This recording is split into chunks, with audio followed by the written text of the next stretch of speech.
Hello friends, आज episode सिंदूर अधिका serial आपण मैंने देखा पाइबे जे जितेबले मिठूर कॉइन तले खसी पड़ला सेतेबे से कॉइन टी जाई गड़ी गड़ी खट तल को पड़ीगला। जितेबले से खट तले देखिला सेतेबले किछि चिप्स जरी आउ जूस बोतल पड़ीथिला।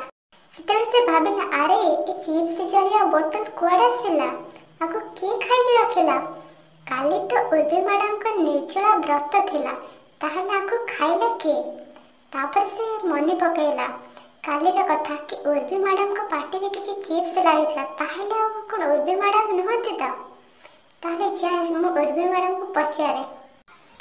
तापर उर्वी मैडम घर को आसिले सेउडे से पछारिले अरे मिठू बाबू कौन देखुछ कहले नाही।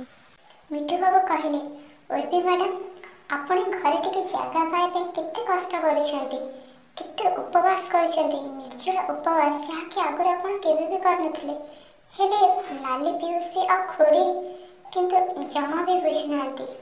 उर्वी कहला मु परिवार पे केते कोन करूची निर्जला उपवास करूची जहाँकि केबे भी करि नथिली हेले सेसु मते कोन मिलला से परिहास बेची पुणी समस्तक सामना रे ए समाज रे पुणी मो मामा आउ आई का सामना रे।